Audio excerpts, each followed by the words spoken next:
Hoje nós vamos falar sobre um espírito de escola, Eurípides Barçanufo, né? E para assim as pessoas terem uma ideia, né, do que tem de bibliografia do Eurípides, é uma quantidade enorme de livros, mas só para incentivá-los a buscar um estudo maior, eu vou indicar os livros. Eurípides, O Homem e a Missão, da Corina Novellino. Nós temos aqui A Grande Espera, que foi ditado pelo próprio Barçanufo para a Corina Novellino. Ele conta, nós vamos falar dessa reencarnação.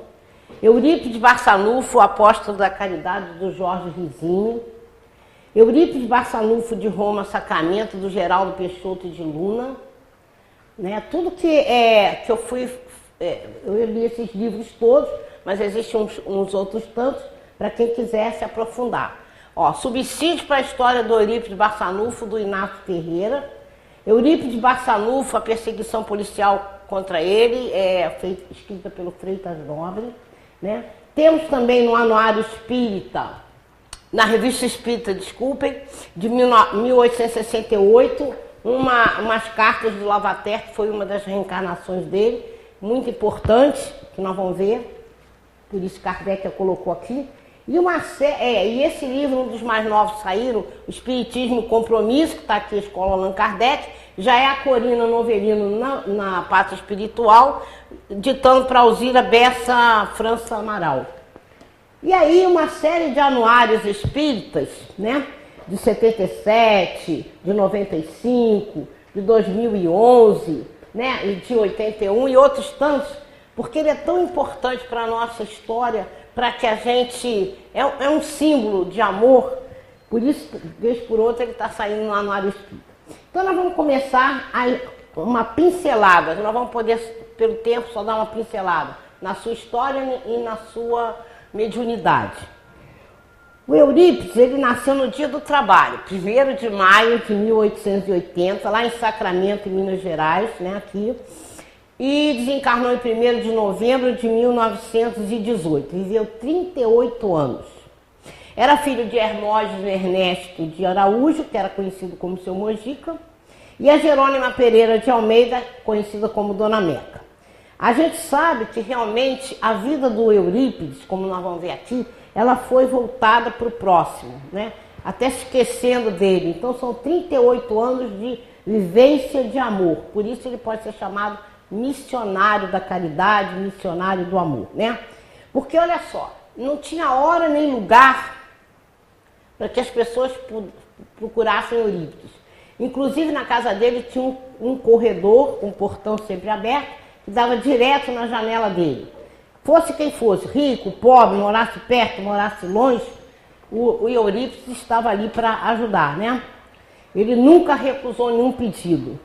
Então a gente, lembrando, né, de amar a Deus sobre todas as coisas e ao próximo como a si mesmo, nós vamos ver que realmente Eurípides exerceu esse amor ao próximo em forma de caridade e da forma como Emmanuel coloca para nós, que a caridade vai ser feita aqui, agora, hoje, sempre, incondicionalmente. Assim foi a trajetória do Eurípides, que nós vamos ver aqui, né? Então, a mediunidade dele era extraordinária, fé inabalável, coração caritativo. Ele vivia realmente em função do próprio, né? Do próximo. E aí, muitas coisas que nós vamos ver aqui, que ele fazia em termos de cura, aquela época era interpretada como um milagre. E hoje a doutrina espírita nos explica que tudo está dentro da lei da normalidade, né? Não existe milagre.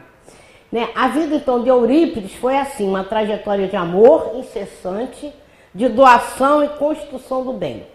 Ele era o 3º filho de uma prole de 15 crianças, né? Família católica, aliás, toda Sacramento, mais ou menos 2.000 habitantes, era católica, né? E o pai dele, Seu Mojico, recebia mais ou menos R$1.500 por dia. A gente não tem a mínima noção de quanto é, mas a gente sabe que era muito pouco para aquela família imensa, né? Então ele cresceu mal nutrido e enfermiço. Tem uma história interessante que aconteceu com ele quando tinha 4 anos. Eurípides viu as crianças entrarem, né, nas padarias, confeitarias, saírem com balas e doces. E ele ficou curioso, né, saber como elas adquiriam aquilo. Então as crianças, para fazer em troça dele, falaram para ele pegar um barro, ele arredondar e afinar, ia aparecer uma moeda, né? E com aquilo ele conseguiria o doce. Bom, ele fez e foi até a venda, aí o senhor deu realmente as balas para ele, né? Porque entendeu a situação, mas foi a hora que ele começou a entender com tão tenra idade a importância do dinheiro. Então Eurípides passou a trabalhar. Trabalhar de que forma? Embora pequenininho, com 5 anos, 6 anos, ele ia até a estação de trem, quando chegava o trem, ajudava as pessoas a trazerem embrulho, alguma coisa para ganhar um trocadinho. Na venda que o pai dele trabalhava, ele também amarrava os cavalos e ia ganhando um trocadinho. Aí que está a importância desse gesto. Não era para ele comprar bala. Ele nunca comprou bala com aquele dinheiro. Ele simplesmente pegou uma meia velha do pai dele, socava as moedinhas lá, para que um dia, quando ele achasse que tivesse uma quantidade, né, suficiente de moedas, ele daria para a mãe dele, para ela não deixar faltar o pão. Aí a Corina Novelino diz que isso foi um dos primeiros gestos, né, de amor que ele começou a fazer aquele momento, com tão tenra idade. Assim era Eurípides, né? Então a gente vai vendo que, na realidade, ele criou, como eu falei, se criou muito ainda malnutrido. E ele andava sempre com uma camisola. A camisolinha dele tinha 2 bolsos. Num bolso ele tinha rapadura e no outro a pele de porco, para ele ficar o dia inteiro chupando uma coisa ou outra. Era assim que ele se alimentava durante o dia, né? Depois ele foi, o pai dele foi para uma outra cidadezinha chamada Cipó. Então, nas horas vagas, o pai dele, ele ajudava o pai, porque, como eu disse, né, que ele também trabalhava para ganhar o dinheirinho.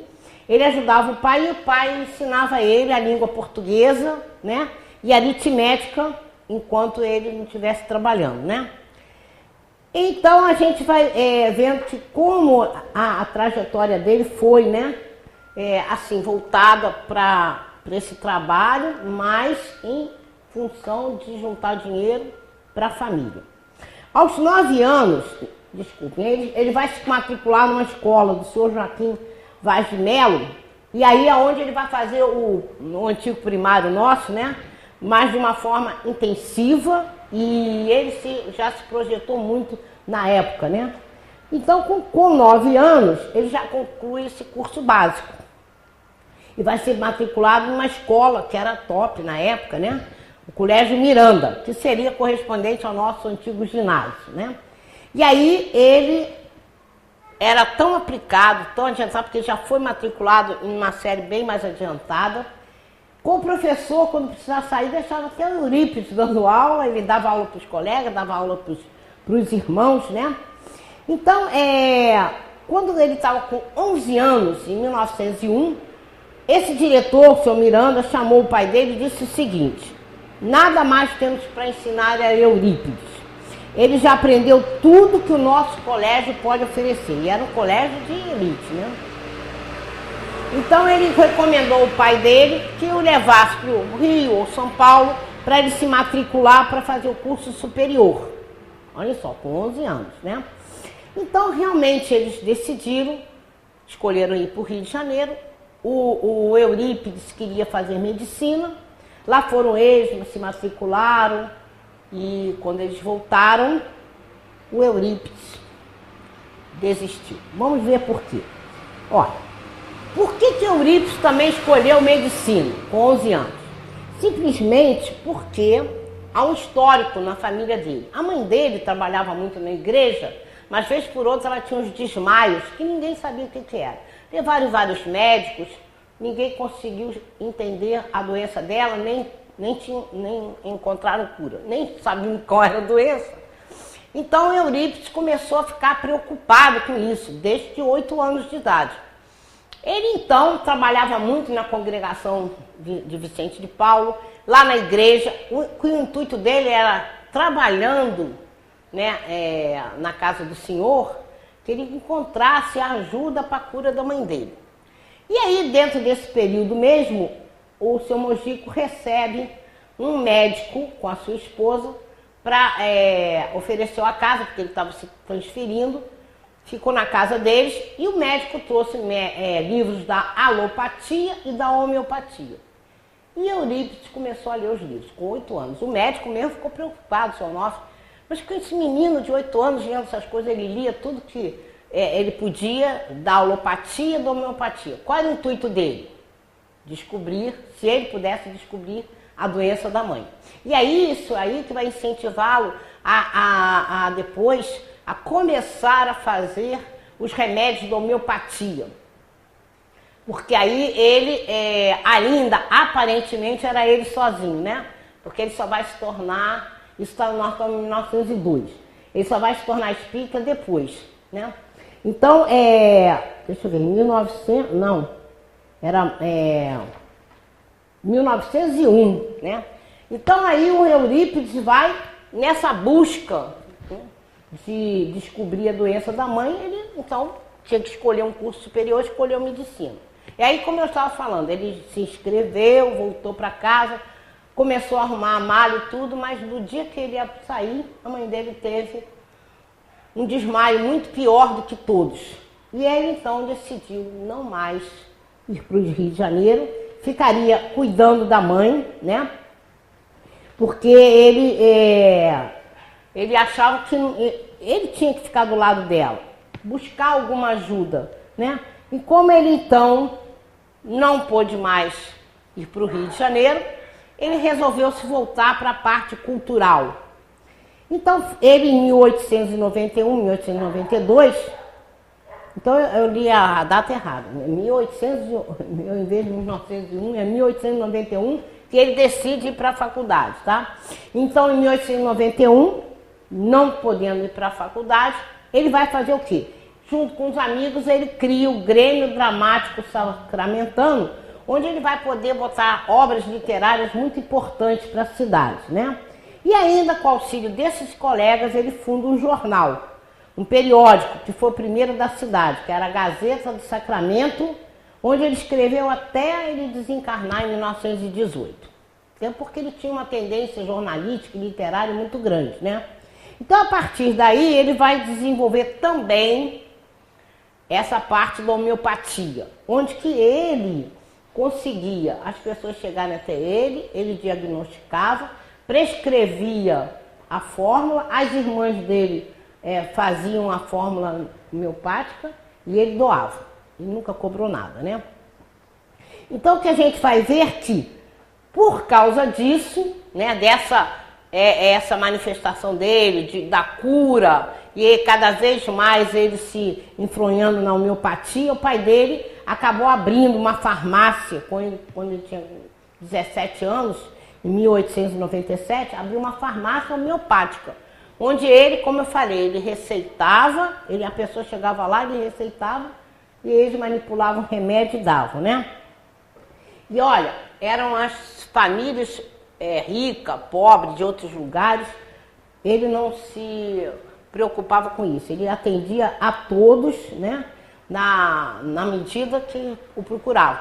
Nesse momento, como eu falei, em 1891, 1892, ele fazia aparentemente ele próprio, porque em 1904 em diante ele vai fazer esse receituário junto com o Bezerra de Menezes.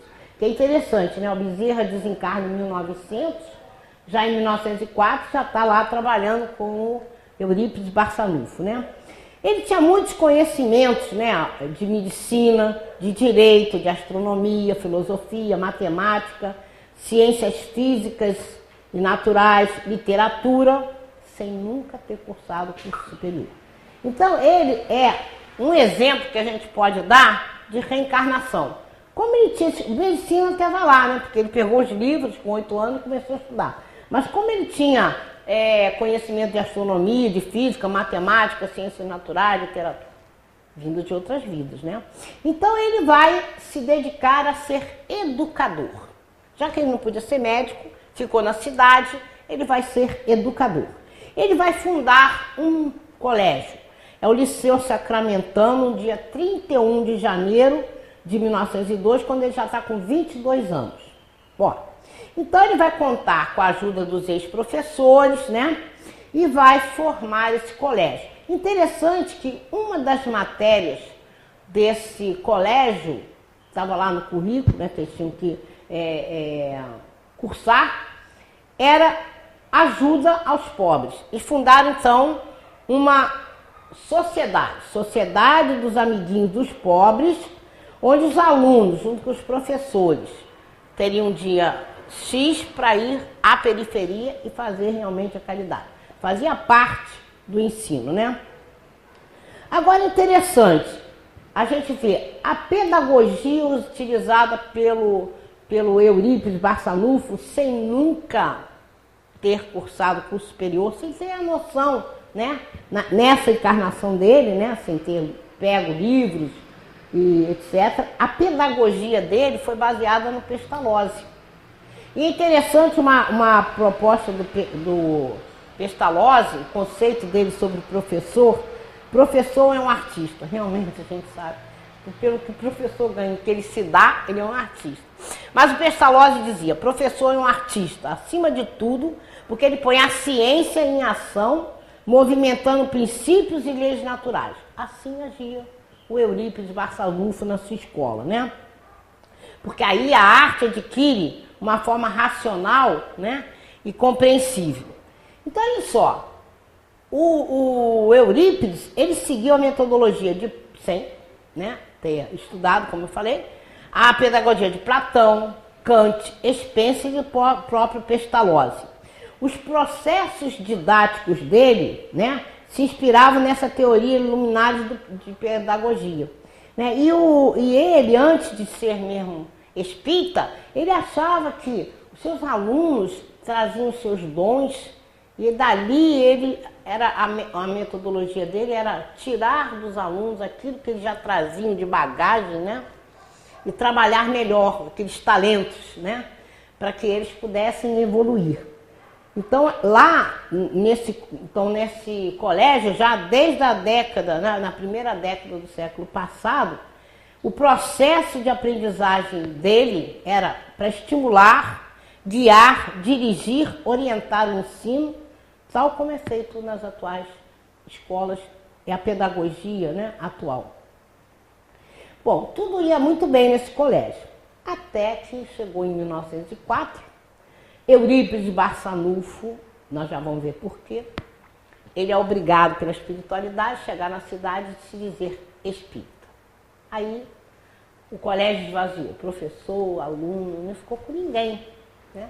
E Eurípides entendeu, né, que a proposta de ser espírita e trazer o conhecimento espírita levou todo mundo para fora do colégio. Mas ele não abriu mão. Ele dizia o seguinte, que retirem os filhos, mas a finalidade salvadora do aprendizado espírita será mantida. Ele não abriu mão. Foi embora todo mundo, mas ele ficou muito triste. E tem uma passagem muito interessante, que ele, uma das vezes, ele estava sentado assim na mesa, tinha uns lápis, tinha papel, assim do lado, ele chorando, muito triste, de repente sentiu vontade de pegar no lápis e ele parava. Ia lá no lápis, até que ele acabou pegando no lápis e olhem a mensagem que veio. Não feche as portas da escola. Apague da tabuleta a denominação Liceu Sacramentano, que é um resquício do orgulho humano. Em substituição, coloque o nome Colégio Allan Kardec e ensine o Evangelho do meu filho nas quartas-feiras. Instituo um curso de astronomia. Acobertarei o Colégio Allan Kardec sob o manto do meu amor. Assinado Maria, serva do Senhor. Então aí ele recebe essa mensagem de Maria, né? Uma das primeiras que ele fez, a psicografia, e aí ele vai, não se faz de rogado. No dia 31 de janeiro de 1907, já com 27 anos, ele abre então o Colégio Allan Kardec. Só que agora, né, nessa perspectiva da própria doutrina espírita, ele vai conseguir muitos alunos, os professores vão voltar, ex-professores, os irmãos dele, porque o colégio, os professores eram todos voluntários, né? E aí ele vai ter, desde o ensino elementar até o ensino superior, mais ou menos 100 crianças de 7 a 16 anos. E aí vamos ver quais as modificações e inovações pedagógicas trazidas por ele nesse colégio. Turmas mistas de ambos os sexos, porque naquela época, né, era menino para um canto, menina para o outro. E não o colégio dele, não. Eram ambos os sexos. Integração de alunos e professores da raça negra, que também era separado. Horários flexíveis adaptados às necessidades do educando, para que eles pudessem não perder, para eles não perderem as aulas. Não era em função do professor, em função do aluno. A duração das aulas podia ir de 30 minutos até horas, e que se precisasse, iam ter debates, passeios, ele fechava o assunto. Os professores, como eu falei, eram voluntários. A equipe de professores, se fosse diretor, família, trabalhadores, todos trabalhavam de uma forma harmônica, sem haver hierarquia. Não existia aula de espiritismo, ele dava aula das religiões comparadas. Naí ele introduzia o espiritismo. A avaliação era contínua, sobretudo oral, né? Com exames finais, mas orais, as pessoas da comunidade participavam, porque na realidade ele não estava a fim de fazer uma prova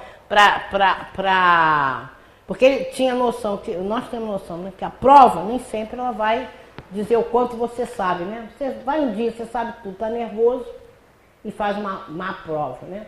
Então, era feito de uma forma oral, o que interessava para ele os alunos aprenderem, né? E aí também os professores e alunos faziam visita aos doentes e às pessoas da periferia, né? Auxiliando esses necessitados. Não existia prêmio. Ninguém ia ganhar, como no nosso tempo, medalhinha, né? Eu me lembro que eu fico pensando quando eu lembro disso aí, né? A não existência de prêmio. Eu sei que na minha época existiam medalhinhas. E o professor ficava aqui e era uma discriminação só, porque primeiro lugar, segundo lugar, terceiro lugar, quarto lugar, quinto lugar. Então hoje, adulto, eu imagino como seria a situação psicológica daquele aluno da última fileira e o último da fila, da última carteira. Porque quem estava aqui, a gente ficava numa boga, mas as crianças também não tinham noção. Mas o que não pode ter passado na cabeça que as crianças é o último dos últimos. Então, para o Eurípides não tinha isso não, tinha nada de medalhinha, tinha que estudar porque precisava aprender, mas também não tinha castigo, né? Porque também era tudo à base do diálogo, não havia necessidade disso, né? Tinha muitos debates sobre vários assuntos, sobre o Deus, guerra, a vida, felicidade, religiões, etc. Para Eurípides, o educando fazia parte de uma grande família e a escola é como se fosse um complemento do lar. Agora, olhem só, como ele é a prova da reencarnação. Sem estudos superiores, ele dava aula de matemática, geometria, aritmética, trigonometria, ciências naturais, anatomia, botânica, zoologia, geologia, paleontologia, português, francês, inglês, castelhano e latim, astronomia e química. E isso foi relato nesses livros aí de muitos e muitos alunos, né? Já até idosos, dando seu depoimento de que Eurípides dava aula, né? Então ele propôs então uma pedagogia que respeitava a liberdade e individualidade da criança. E como eu disse, ele trazia, né, buscava dentro do aluno, principalmente agora que ele já era espírita, ele sabia que o aluno era um espírito imortal que trazia sua bagagem de outras vidas e dali ele procurava buscar aquilo que já tinha de bagagem no aluno e fazê-lo crescer em todos os sentidos, né? Porque na realidade ele não se preocupava só com o aspecto intelectual, mas também com o físico, o cultural e moral das crianças, né? Então ele era realmente uma pessoa muito conhecida na época, né? Porque ele fazia do jornal, fazia o teatro, as curas da homeopatia como professor. Então ele recebeu, a cidade pediu para que ele se tornasse vereador, né? O que ele fez de 1907 a 1912, que foi de 27 anos a 32, sem nunca ter recebido um tostão. Ele vai criar a luz, o bonde elétrico, a água encanada, o cemitério, e ele achou que estava já de bom tamanho ter trazido isso para a cidade e saiu da política. E é interessante que, apesar de todo esse benefício que ele fazia, ele vai sofrer, né, uma perseguição policial, que está aqui no livro do Freitas Nobre. Por quê? Os médicos da cidade abriram processo contra ele, dizendo que ele exercia ilegalmente a medicina. E aí, eu realmente vendo aqui nesses anuários espíritas, trazendo uma série de depoimentos das pessoas, ele curava realmente, mas usava determinados instrumentos, sondas, essas coisas todas. Então os médicos abriram o processo. Agora o que foi interessante? Foi passando de um juiz para outro, de um juiz para outro. É como se fosse aquela brincadeira da batata quente, ninguém quis segurar essa situação. Então, o que aconteceu? Em 8 de maio de 1918, um juiz prescreveu e arquivou aquele processo, afirmando o seguinte, que ficará em perpétuo silêncio. Então agradou todo mundo e o assunto morreu, né? Então, assim, através de tantos relatos, né, a gente viu que ele foi um polemista, um orador, um filantropo dotado de grande cultura e saber, né? Dotado de várias faculdades mediúnicas, era médium inspirado, médium vidente, audiente, receitista psicofônico, depois com a ajuda do Bezerra, né? Psicógrafo, exercia desdobramentos e bicorporidade para a cura à distância. Ele ia e vinha num piscar de olhos. Então, há centenas mesmo, não é exagero não, de relatos de toda essa parte dele, da cura, né, e da sua participação, e que a gente só vai pensar um casinho ou outro, porque o nosso tempo é muito curto.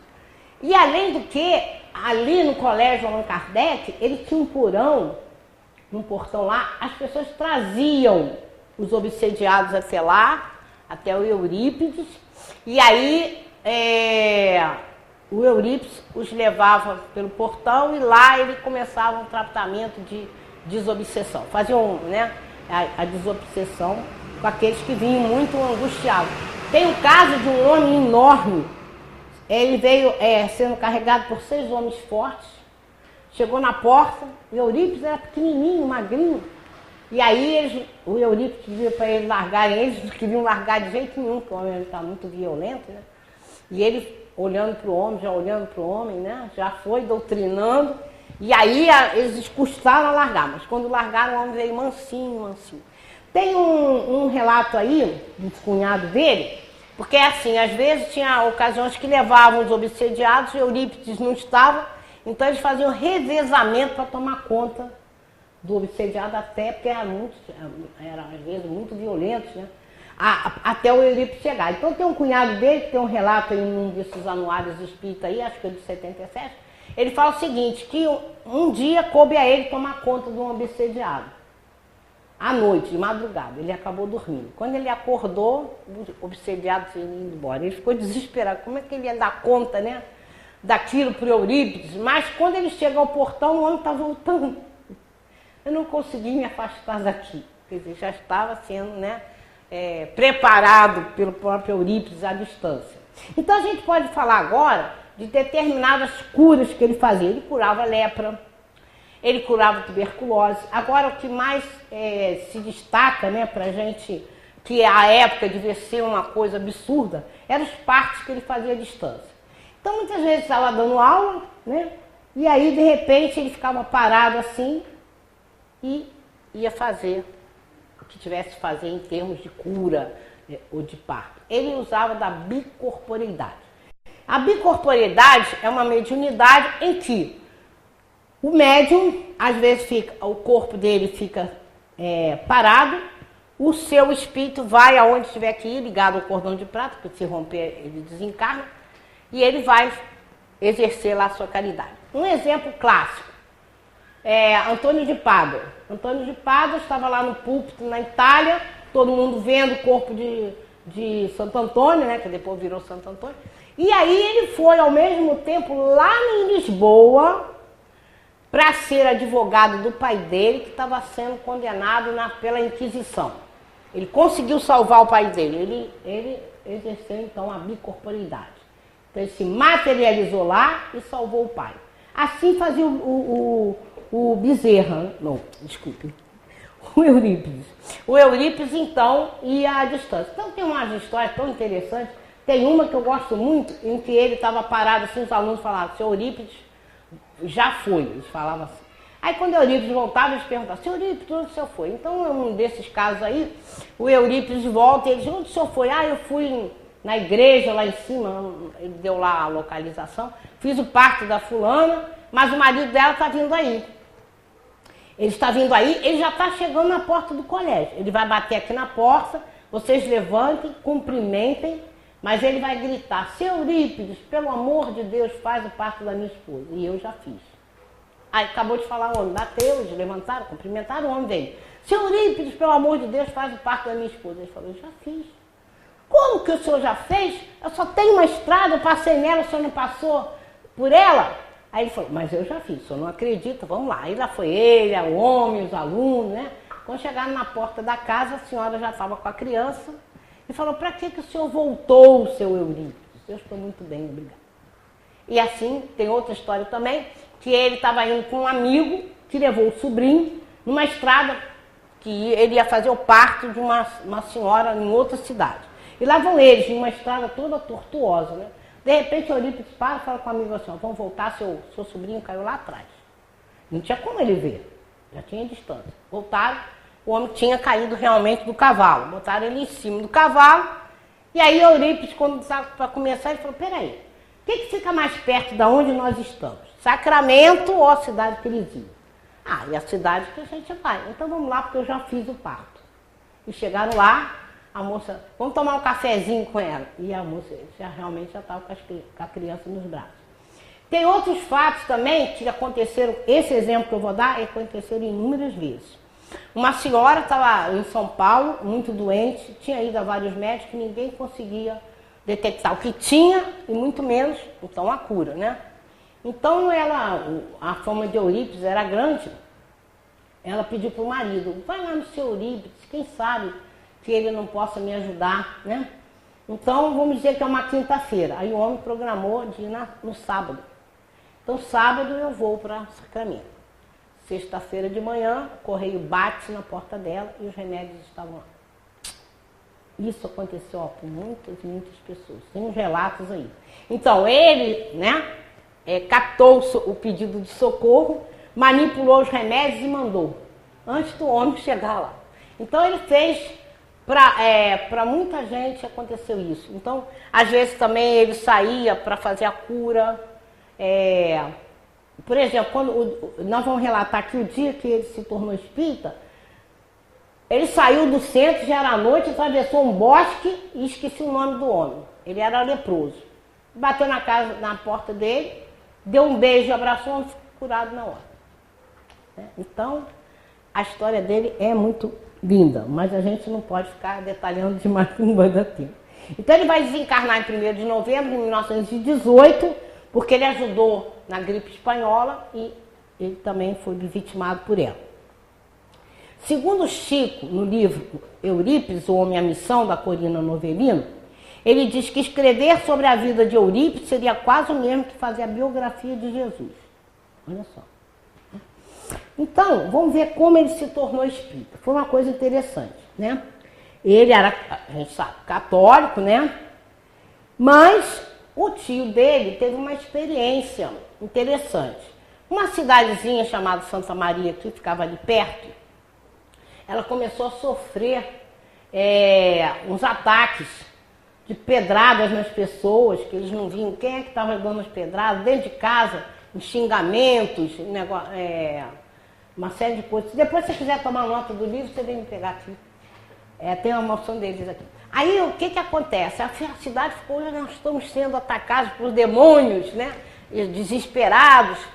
Mas aí, o tio dele, que frequentava aquela cidade, ele falou, olha, aconteceu a mesma coisa numa cidade ali próxima, que o Frederico Peiró, meu amigo, ele foi até lá e resolveu a situação.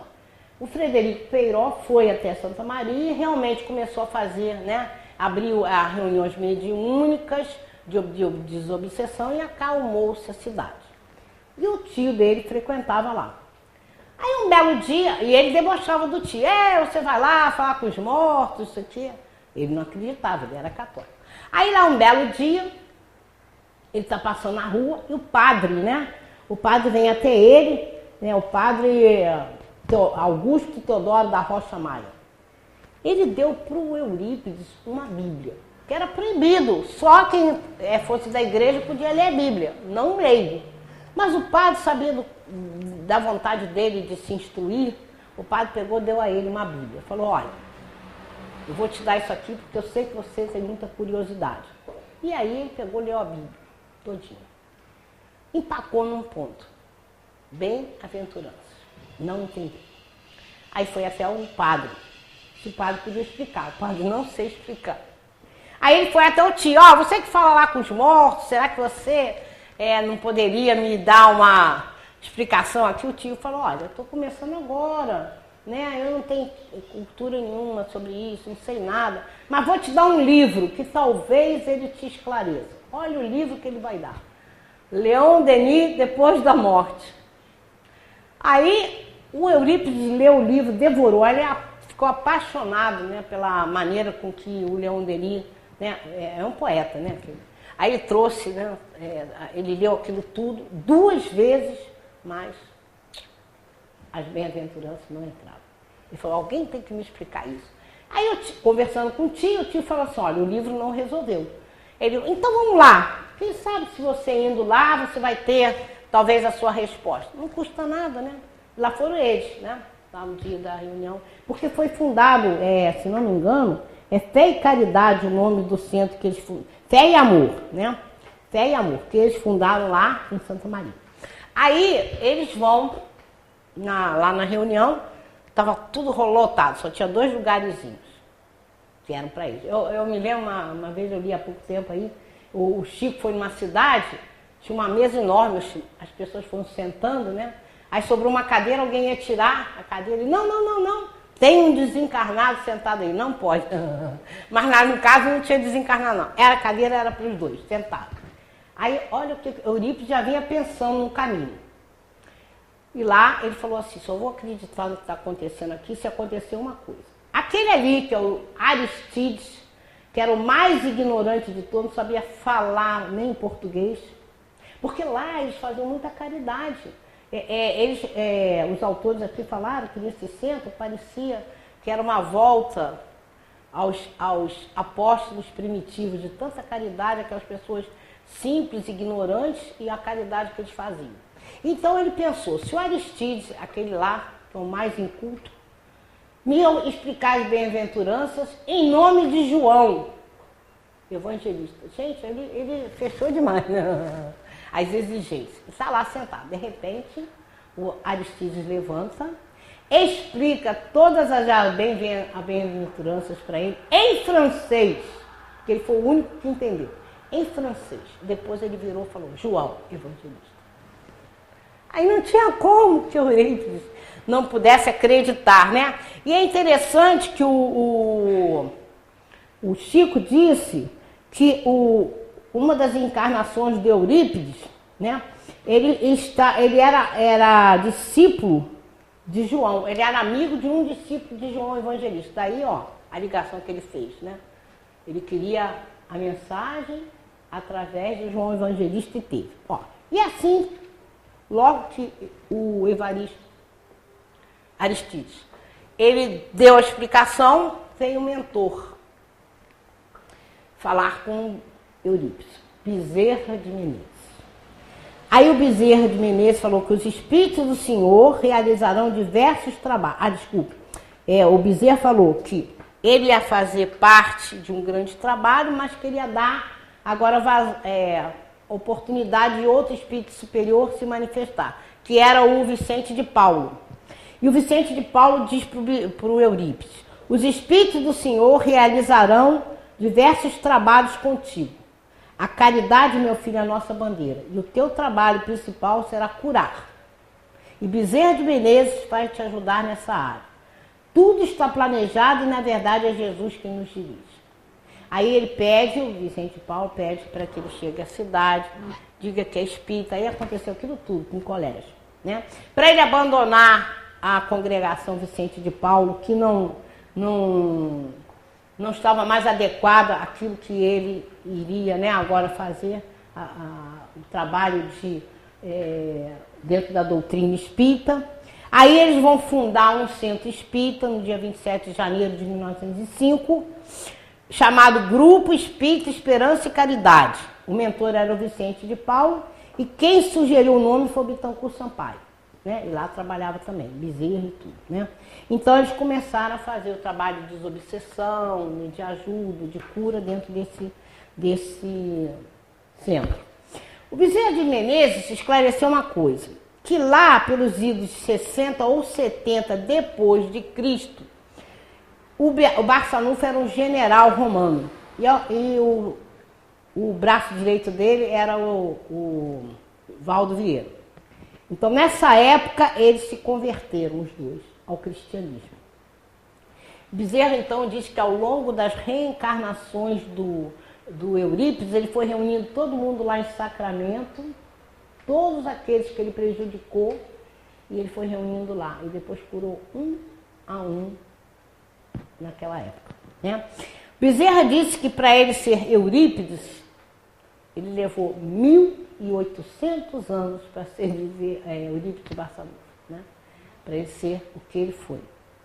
Agora, além do que a gente viu, né, das matérias que ele lecionava, sem nunca ter cursado curso superior, que é uma prova da reencarnação, vamos ver agora os espíritos que se comunicaram com ele, que dá a ideia bem clara para nós de qual é o teor desse espírito de escola. Se comunicavam com ele da Grécia Antiga, Sócrates, Platão e Pitágoras. Filósofo romano Juvenal. Maria, mãe de Jesus, Ana, a mãe de Maria, Maria Madalena, João Batista, João Evangelista, Pedro, Tiago, Mateus, Marcos, Lucas, Paulo. É disso tudo, né? De origem do cristianismo, eles se comunicavam com Orígenes, Jerônimo e Agostinho. Os mártires da Inquisição, Jordano Bruno, Jean Hus e Joana d'Arc. E tudo isso é documentado, tá? Não é tirado da carochinha, não. Da velha França, eles se comunicavam com Victor Hugo, Lamartine, Lamennais, Fenelon, Michel, La Fontaine, Le Cordaire e Bissé. Dos Estados Unidos, Lincoln e Benjamin Franklin. No Brasil, Tiradentes, nosso Pedro de Alcântara, que era o Dom Pedro II na espiritualidade, né? José Bonifácio de Andrade de Silva, Joaquim Nabuco, José do Patrocínio e Saldanha da Gama. Então aí a gente vê a grandiosidade desse espírito, né? Tudo que ele fez. Então a gente vai dar uma pincelada também nas reencarnações do Eurípides. Nesse livro aqui, Grande Espera, que ele próprio ditou para Corina Novelino, ele vai contar uma das reencarnações dele. Aí é o momento que ele conheceu Jesus. Porque ele era filho de um general romano e ele, então, com 6 anos por aí, pediu o pai para libertar os escravos. Olha só, na época de Roma, tem essa ideia, libertar os escravos. E aí o pai sabia que se ele libertasse os escravos dele, estava condenado à morte, né? Ele foi tentando embromar o menino, tentando embromar aqui e ali, o menino cada vez mais doente, ficando doente. Então ele se viu na iminência. Ou libertava os escravos, que era a sentença de morte dele, ou perder o filho. Ele optou por libertar os escravos.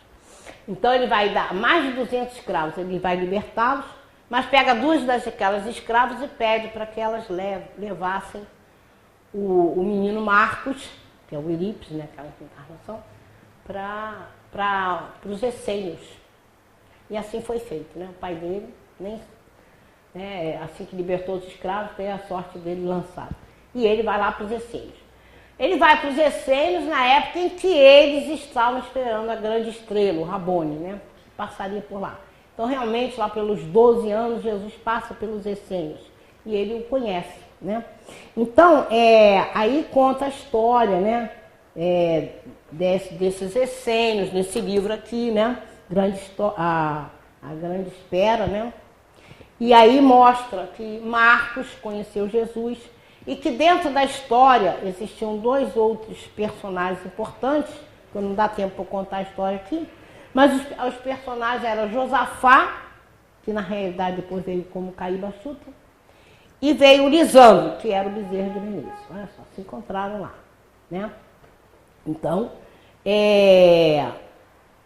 no caso aqui, o Eurípides, como Marcos, ele foi o primeiro mártir da nova aliança do amor, que foi firmada na presença do grande esperado. Então, eles se reencontraram, repetindo, Jesus, Eurípides, Caíba e Bezerra. Olha o que é interessante. Depois a gente vai ver os 3 reencarnando no século XIX. Bezerra, no Rio de Janeiro. Eurípides, em Sacramento. E Caíba Chuta, em Matão, São Paulo. Aí a gente podia até dizer assim, seriam os 3 mosqueteiros de Jesus que estariam reencarnando juntos. Aí eu pergunto, quem seria o D'Artagnan? Sabe? Chico. Se houvesse o D'Artagnan, seria o Chico. Então, aí ele veio como outra reencarnação dele. Ele veio como o escravo Rufo, que viveu no século III. Aqui, ó, essa informação veio do Chico, veio do Divaldo, que ele foi esse escravo. Quer dizer, ele já tinha quando ele se converteu ao cristianismo, né? E ele veio como, então, naquele passagem que o Bezerra conta, depois ele veio já cristão como escravo Rufo, porque tinha os cabelos vermelhos. Aí eles não falam nada, só falam que teve essa passagem, né? Porque são poucas as informações, só de algumas reencarnações dele. Agora, ele tem uma outra reencarnação a seguir, que é João Cássio Lavater, que ele reencarnou em 1741 até 1801. Aí é confirmado essa reencarnação pelo Divaldo, né? Também no livro do Inácio Ferreira, Do Outro Lado do Espelho, pelo Carlos Bacelli, mas no livro Tormentos da Obsessão, o Manuel Filomeno de Miranda, psicografado pelo Divaldo, falou que ele foi Lavater. E também tem a confirmação de que quando, em 28 de fevereiro de 2004, quando fez o centenário daquele evangelho que ele fazia às 9 horas, o Divaldo foi convidado para falar lá. E ele confirmou que ele tinha sido Lavater. Essa reencarnação dele como Lavater foi muito importante. Por quê? Ele vai escrever 6 cartas à imperatriz russa, descrevendo a comunicação, na época chamaria vivos e mortos, a gente sabe que é encarnado com desencarnado. Tão importante foi essas comunicações, 6 cartas, que Kardec colocou aqui, ó. Em 1868, na Revista Espírita, está as cartas de Lavater. São 6 cartas para a imperatriz russa. E lá ele fala, como eu disse, das comunicações. Essas cartas datam de 1798, 59 anos antes de sair a doutrina espírita, trazendo para nós as comunicações. Então, é muito importante, né, essa colocação, essa contribuição de Lavater, né, 59 anos antes da doutrina sair. E está lá no Anuário Espírita, né, na Revista Espírita. Depois ele veio, outra reencarnação que eles contam, que seria assim no século XIX, como um anônimo lenhador que nasceu realmente no Brasil. Bom, eu já falei, então, que no culto do Evangelho das 9 horas, foi confirmado em 2004 que ele foi Lavater pelo Divaldo. E também foi confirmado que ele foi um lenhador no século XX. Olha só, ele veio, no século XIX, ele veio como um lenhador justamente, né, por essa região, para ele aurir o quê? Forças. Para ele enfrentar a próxima reencarnação como Eurípides Barçanufo, né? Porque foi muito importante para ele isso, né? Então essa reencarnação também foi reafirmada por outros espíritos. Então a gente viu que muitos casos, né, que ele fez cura, todo o trabalho dele voltado para a doutrina, embora fossem só 38 anos, foi uma grande trajetória só de amor. Por isso ele é chamado missionário da caridade, missionário do amor. Então a gente encontra que o tempo não permite para a gente falar tantas outras coisas que estão nesses anuários, mas uma que eu achei agora, que eu comprei esse anuário de 1981, achei muito interessante a história desse senhor, né? Chamado Tio João. Ele conta uma história interessante que aconteceu com ele quando ele tinha 5 anos. Ele foi curado 2 vezes pelo bezerro. Quando ele tinha 5 anos, o aniversário dele, que antigamente era só bolo e guaraná, acabou o aniversário, o menino de 5 anos foi lá, pegando todo o restinho das garrafas e tomando. Numa delas tinha soda cáustica. Aí, o menino, né, a família desesperada, correu para o Eurípides. Simplesmente chamam bezerro. O Eurípides Barçanufo. E aí o Barçanufo toma conta do menino e começa alguns procedimentos, né? Aí que a gente vê, ele usou sonda, alguns instrumentos. E ele falou para a família, se ele não colocar para fora, talvez ele não consiga sobreviver. Mas vamos ver com Bezerra o que pode se fazer. E realmente ele fez uma série de procedimentos, acho que de 8 a 10 intervenções com sonda, né? Então ele fazia isso muito, quando as pessoas às vezes ficavam entaladas com alguma coisa. Bom, por isso ele sofreu o processo de perseguição policial. Então o que aconteceu? Ele conseguiu salvar o menino, né? Só que o menino ficou com uma certa sequelazinha, com um estreitamento do esôfago, mas sobreviveu. Aí conta esse senhor, que ele já aqui, a gente já vê que ele, eu não vi não, mas eu esqueci, ele deve estar com quase 90 anos, né? Contando a história de 5 anos, e contou outra história. Quando ele tinha 11 anos, ele foi comer um pêssego, o caroço engoliu. Como ele tinha um estreitamento aqui, o caroço parou e ele ficou sufocado. Correram para a casa do Eurípides. Eurípides já tinha 1 semana desencarnado. O menino ficou desesperado. Aí saiu de perto dos pais, correndo, se distanciou muito, chegou numa rua lá, sem saída, começou a gritar: o senhor me traiu, seu Eurípides, o senhor foi morrer, era de 11 anos, o senhor morreu, não vai me salvar, eu vou morrer, que ele já estava com muita dificuldade de respirar.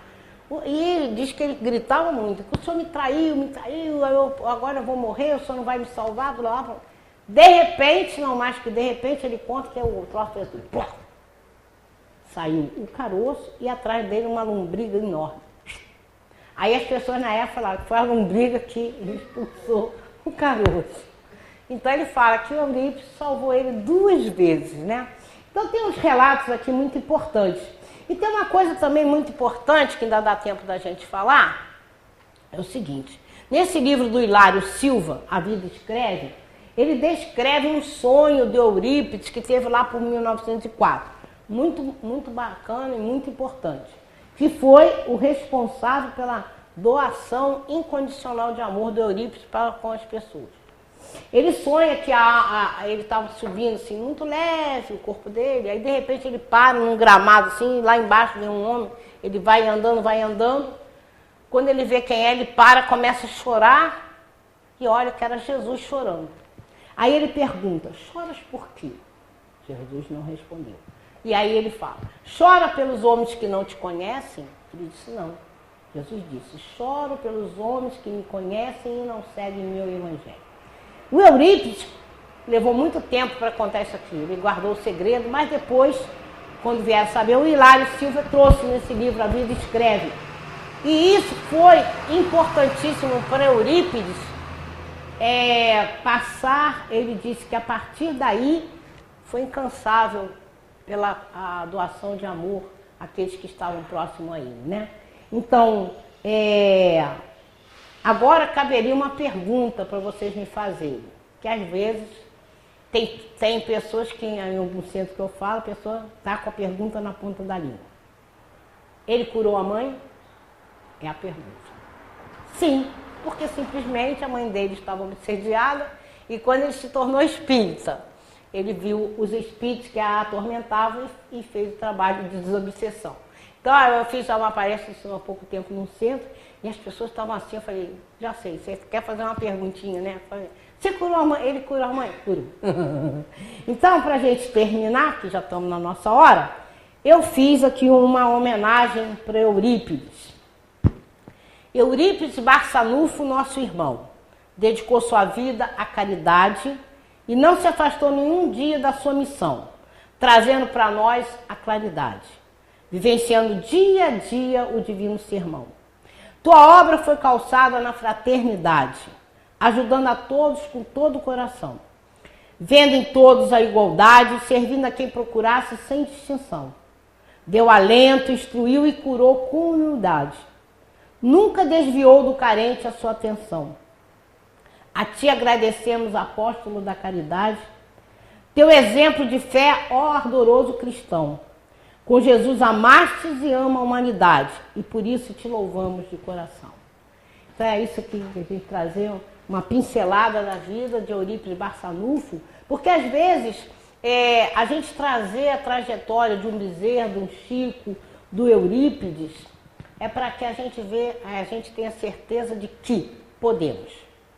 A gente tem que ter fé inabalável, ter o caminho de Jesus, mas como diz o Bezerra, vivenciado, não só estudado, vivenciar no nosso dia a dia. Então a gente vê que realmente podemos amar incondicionalmente. É a lição que a gente tira da vida desse espírito tão, além de ser uma prova da reencarnação, é um exemplo de que realmente a gente, nem que seja um pouquinho, a gente pode se doar. Que a gente possa virar um mini missionário do amor no nosso dia a dia. Por quê? Nós estamos aqui por esse crescimento espiritual. Temos que trabalhar para sobreviver, mas a parte maior do nosso tempo seria trabalhar para o nosso crescimento espiritual, e não há nada que nos dê mais possibilidade do que isso, do que exercer o amor incondicional, fazer como Emmanuel deixou bem claro para nós, amar ao próximo é fazer caridade, aqui, agora, hoje e sempre, incondicionalmente. E foi isso que Eurípides fez. Muito obrigado, que Jesus nos abençoe.